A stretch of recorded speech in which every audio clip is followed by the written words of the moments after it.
Salam sejahtera, terima kasih karena bersama dengan saya di Nazilin Unity Channel. Siapa tak kenal dengan Tun Mahathir, Perdana Menteri paling lama di dunia, Perdana Menteri paling tua di dunia, Perdana Menteri 2 kali di dunia, Perdana Menteri 2 kali daripada kerajaan kepada pembangkang, dua-dua pun dia pernah rasa. Dan Perdana Menteri pertama di Malaysia yang kali pertama letak jawatan. Dan Perdana Menteri juga yang mana kalah dalam pilihan raya sehingga wang deposit tak boleh dapat atau terhangus. Daripada hero menjadi zero. Itulah Perdana Menteri yang dipanggil Tun Mahathir. Tetapi yang lebih mengejutkan kita ialah sudut pandang orang Sabah terhadap Tun Mahathir. Banyak cerita, banyak anggapan, banyak tanggapan, banyak sejarah yang manis maupun yang hitam yang berlaku antara Sabah dengan Tun Mahathir. Semuanya gara-gara banyak isu yang entahlah. Saya pun tak tahu nak cakap macam mana lagi. Anda tulislah dalam ruangan komen. Tetapi hari ini yang mengejutkan kita, menggemparkan kita semua ialah campur tangan Tun Mahathir sekali lagi dalam isu yang membabitkan politik Sabah. Ada ramai yang tak suka, ramai juga yang mendiamkan diri, ramai juga berkecuali natural, tapi ramai juga yang mengatakan kepada Tun Mahathir, cukup-cukuplah campur tangan politik di Sabah. Kami di Sabah sudah cukup pintar. Kami di Sabah sudah cukup pendidikan. Kami di Sabah cukup kepimpinan untuk menangani isu masalah politik yang berlaku di Sabah. Tak perlulah Tun Mahathir nak campur-campur tangan lagi, kata mereka. Mereka mengingatkan banyak perkara dalam politik Sabah yang melibatkan campur tangan Mahathir, termasuklah dalam isu MA63. Kata mereka, ketika Tun Mahathir menjadi Perdana Menteri, banyak perkara yang Tun Mahathir masih belum tunaikan dalam MA63. Mereka kata tak payahlah, sudahlah Tun Mahathir, jangan campur tangan lagi dengan politik Sabah, kata netizen. Kali ini netizen di Sabah sekali lagi menemplak, membidas, menyindir Tun Mahathir supaya Tun Mahathir cepatlah berehat.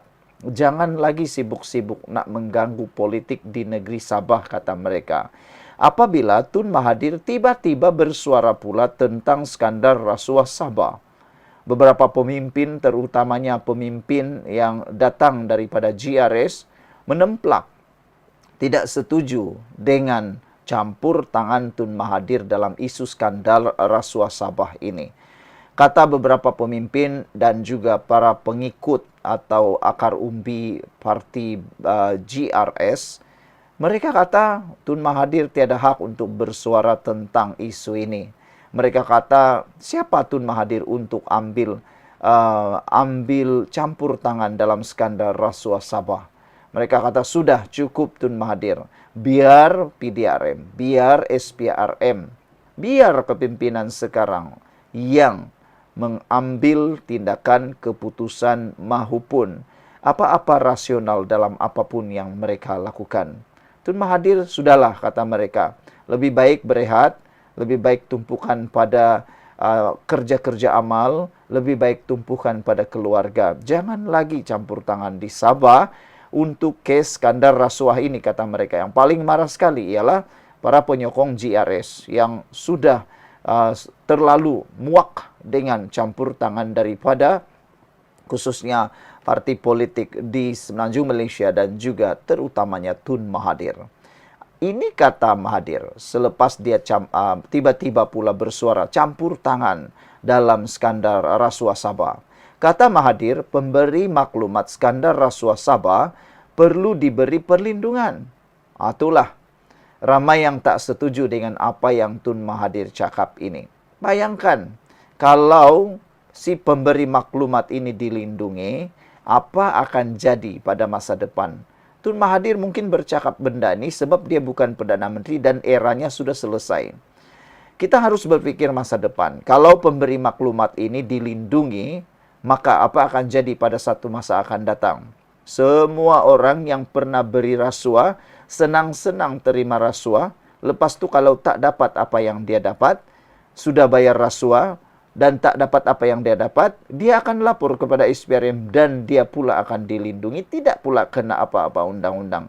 Akhirnya, pemberi rasuah terlepas, yang menerima rasuah pula kena. Mana adil macam itu kan? Lebih baik tangkap dua-dua.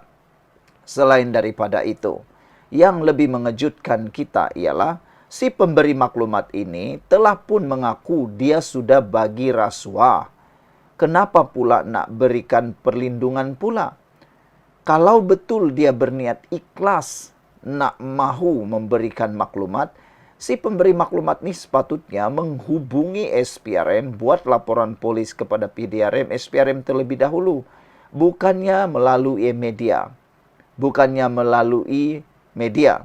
Dan sudah diberitahu oleh Azam Baki bahawa undang-undang di Malaysia ini pengamalannya tidak sama dengan Amerika Syarikat. Janganlah samakan dengan Amerika Syarikat pula Tun Mahathir. Dan harus diingat juga, kalau pemberi maklumat ini diberikan perlindungan, semua pemberi rasuah pasti akan gembira. Mereka akan minta memberi terus rasuah. Kalau tak dapat apa yang mereka kejar, mereka akan report. Mereka boleh menggunakan ini untuk provokasi. Mereka boleh gunakan ini untuk ugutan pula kepada pemimpin-pemimpin politik. Dulu aku bagi kamu, kalau tak dapat lagi projek, itu antara dialognya. Kalau tak dapat projek lagi, aku akan report. Dan aku akan minta perlindungan. Itu yang diulas oleh netizen. Mereka kata kepada Tun Mahathir, itu Tun Mahathir tak dapat fikirkah, kata mereka. Pemberi maklumat mengenai dakwaan skandal rasuah di Sabah perlu diberikan perlindungan di bawah Akta Perlindungan Pemberi Maklumat 2010, kata bekas Perdana Menteri Dr. Mahathir Mohamad. Azam Baki sudah memberikan kenyataan bahawa ada banyak misunderstanding ataupun salah faham tentang Akta Perlindungan Pemberi Maklumat 2010 itu. Kata Tun Mahathir, pemberi maklumat mesti diberi perlindungan. Kalau tidak, mereka tidak akan beri maklumat. Masalahnya, pemberi maklumat dalam isu skandal rasuah Sabah itu bukan seperti yang layak menerima perlindungan itu. Mahathir harus baca balik apa yang disebut oleh Azam Baki dan apa yang sudah disebut oleh Anwar Ibrahim. Itu harus difahami. Kata Tun Mahathir, saya tak ikuti laporan berkenaan isu itu, tapi mana-mana pemberi maklumat mesti dilindungi, jika tidak mereka tidak akan beri maklumat. Patutlah kan? Tun Mahathir bercakap ini, dia tak ikuti pun laporan. Kalau dia ikuti laporan, mustahil dia akan bercakap seperti itu. Jadi saudara-saudara sekalian, selain rakaman video, dia mendakwa memiliki dokumen dan maklumat yang membuktikan dia telah memberi rasuah sejumlah adu untuk menyokong permohonannya dalam mendapatkan projek penerokaan mineral. Pemberi maklumat mengakuinya seperti demikian. Pemberi maklumat itu yang juga seorang ahli perniagaan sebelum ini menuntut diberi kekebalan dari segi undang-undang sebagai pertukaran, mendedahkan skandal yang mengundang perhatian ramai. Selain rakaman video, dia mendakwa memiliki dokumen dan maklumat yang membuktikan dia telah memberi rasuah sejumlah adun untuk menyokong permohonannya dalam mendapatkan projek penerokaan mineral. Jadi saudara-saudara sekalian, itu dia. Perdana Menteri sebelum ini Anwar Ibrahim menolak permohonan kekebalan tersebut dengan menyatakan pemberi rasuah juga perlu disiasat. Jika ada maklumat yang samar-samar, termasuk adakah individu pemberi maklumat itu turut terbabit dalam rasuah, ia perlu diteliti dan disiasat, bukan terus memberi perlindungan kepadanya, kata Anwar. Azam Baki juga pada 16 November lalu mengatakan bahawa Undang-Undang Malaysia tidak memberi perlindungan secara automatik kepada pemberi maklumat. Pertama, seseorang tidak boleh mendedahkan maklumat kesalahan kepada umum dan kemudian memohon perlindungan pemberi maklumat. Kedua, seseorang yang terlibat dalam kesalahan yang didedahkannya tidak layak memohon perlindungan pemberi maklumat, katanya lagi. Apa pula komen anda untuk isu kali ini? Apakah anda juga bersetuju dengan Tun Mahathir? Dalam komen di Malaysia Kini, Purple Mouse kata, dah tak ada kuasa, duduk diam-diamlah Atuk. Jangan nak tunjuk alim. Dulu 22 tahun jadi pemimpin. Jadi apa kata Anda diam-diam dan jangan pula bising-bising lagi katanya. Sekian dulu untuk kali ini. Jangan lupa tinggalkan komen Anda. Bye-bye.